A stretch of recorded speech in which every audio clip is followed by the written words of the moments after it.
Donc, nous allons pouvoir échanger avec Sophie Lebrun, donc de l'association Sésame Autisme Normandie, donc qui est directrice des EAM et puis qui est également directrice qualité sur l'association Sésame Autisme Normandie. Bonjour à tous. Bonjour. Donc effectivement, j'ai intégré l'association Sésame Autisme Normandie il y a 2 ans et demi maintenant. Donc d'abord sur le poste de directrice des établissements d'accueil médicalisés, donc le Femme-la-Moisson à Épaigne et le Roncier à Saint-Victor-l'Abbaye. Et puis les mois qui ont suivi, je me suis vue confier des missions qualité pour finalement occuper le poste de directrice qualité depuis maintenant plusieurs mois. Donc voilà, je suis ravie de pouvoir échanger avec vous sur cette thématique aujourd'hui. Merci. Alors, je crois que vous êtes en pleine préparation, c'est ça, pour vos évaluations qui sont prévues pour bientôt? Oui, tout à fait. En fait, on a une date butoir pour l'ensemble de nos établissements au 1er janvier 2026.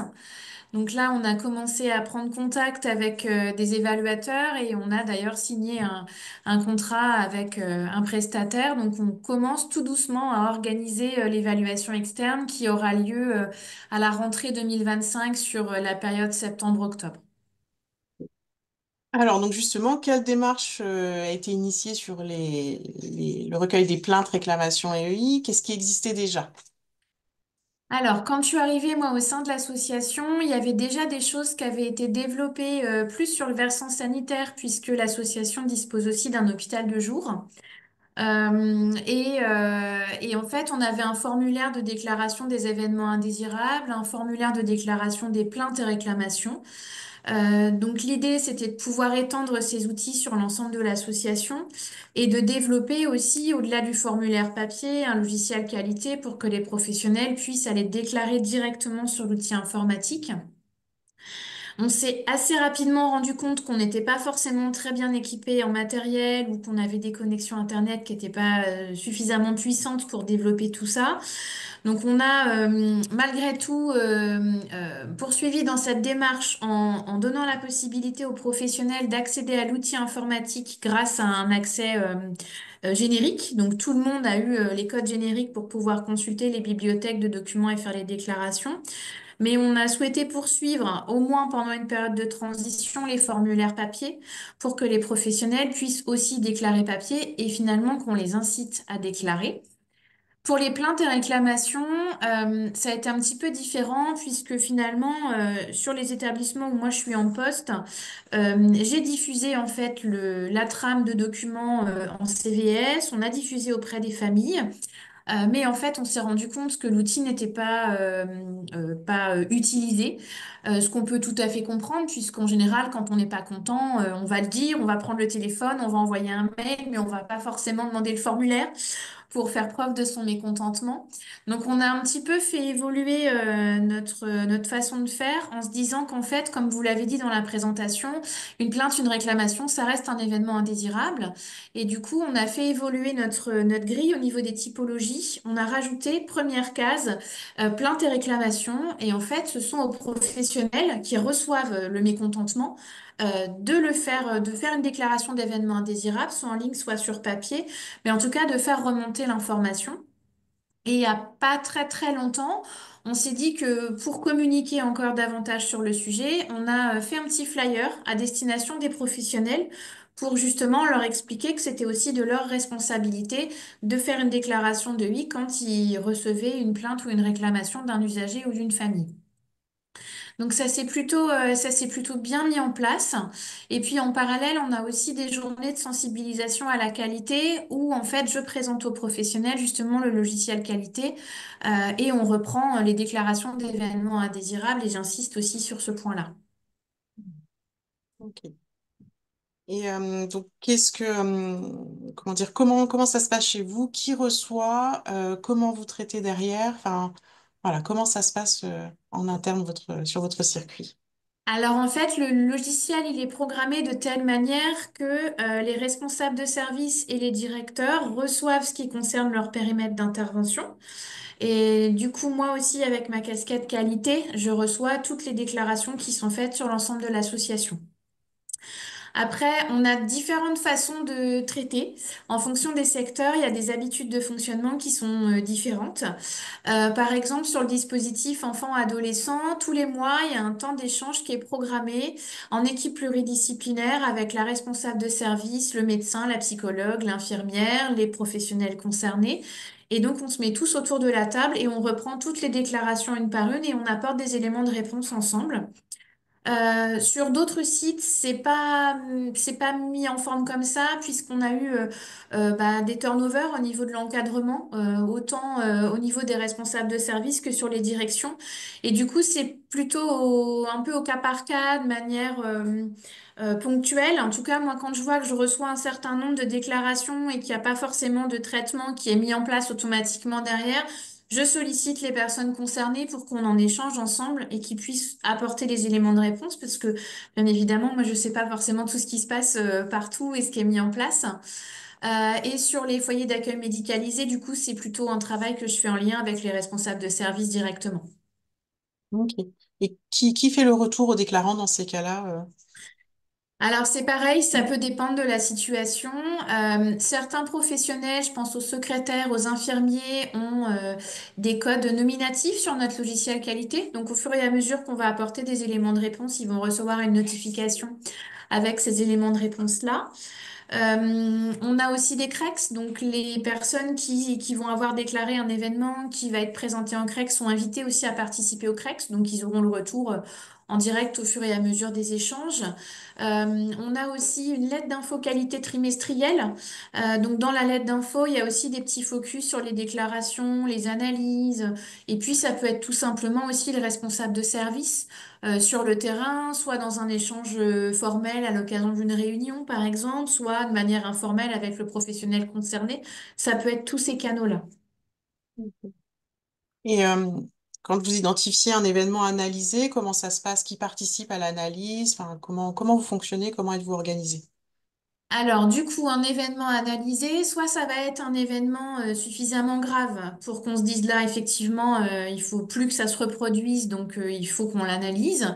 Soit ça peut être des événements pas forcément très graves, mais très récurrents, qui posent quand même question et sur lesquels, à un moment donné, il faut qu'on intervienne en amont pour que ça s'arrête aussi. Donc, en général, c'est moi qui réalise les analyses. Moi, j'ai été formée à la méthode Orion par la formation qui était mise en place à l'époque par l'ARS.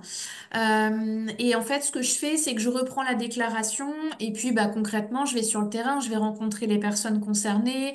En général, j'associe les responsables de service, la direction.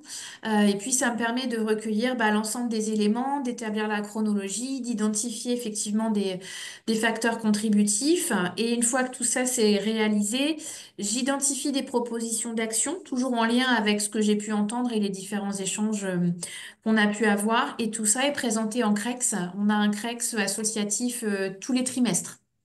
D'accord. Ok. Qui participe à ce CREX? Alors, au CREX sont invités systématiquement l'ensemble des directions, des cadres. On a aussi associé les infirmiers de manière systématique, puisqu'on a beaucoup travaillé sur la sécurisation du circuit du médicament. Et c'est vrai qu'initialement, quand on a mis en place les déclarations d'événements indésirables, on a vraiment, vraiment accentué sur tout ce qui était en lien avec le circuit du médicament. Donc voilà, tous les infirmiers sont associés. On souhaite aussi développer des référents qualité sur les différents établissements. Donc pour l'instant, on a une personne du coup qui est associée aussi au CREX. On associe bien évidemment les personnes qui sont directement concernées par les situations. Par exemple, on a eu un CREX hier matin avec des accidents de travail récurrents sur un établissement en lien avec des troubles du comportement d'une personne accompagnée. Était présente la psychologue qui intervient sur cette structure pour avoir son éclairage. Et puis, depuis peu, on invite également les élus du personnel, puisqu'effectivement, encore une fois, quand on traite des situations en lien avec des accidents de travail, ça les concerne aussi directement. Et puis après, toute personne qui est intéressée et pour qui ça peut être pertinent, bien sûr, est la bienvenue. Ok. Euh, Auprès des membres du CVS, quelle communication faites-vous? Alors, elle reste, à mon sens, à développer. Ça fait partie des plans d'amélioration qu'on a identifiés pour l'année prochaine. Puisque, ben, encore une fois, sur les établissements où je suis en poste, on a fait en début d'année une présentation de nos statistiques de déclaration, de la typologie la plus fréquente ou du top 3 des typologies. J'ai présenté la démarche qualité, tout ce qui est en lien avec effectivement l'évaluation externe pour déjà sensibiliser un petit peu à ce qui va se passer. Et puis, on s'est rendu compte avec ma directrice générale qu'en fonction des CVS, parce qu'on a vraiment un CVS par service, ben, tout le monde n'a pas cette même information et pourtant c'est une obligation. Donc en fait, ce qu'on a décidé, c'est que pour 2025, on allait élaborer un plan de communication et tous les élus CVS vont recevoir, au même titre que l'ensemble des professionnels, notre lettre d'info qualité trimestrielle avec des documents complémentaires pour voilà, continuer à les sensibiliser petit à petit, qu'ils soient pas étonnés le jour où ils vont avoir les entretiens avec l'évaluateur, des questions qui vont leur être posées, et pouvoir leur transmettre effectivement les statistiques des déclarations. Voilà, tous ces éléments-là. Ce que je vous ai pas dit non plus, c'est qu'on a une administratrice, notre présidente, pour le coup, qui est associée au CREX, donc qui peut aussi faire le relais auprès de nos administrateurs. Hmm, ok.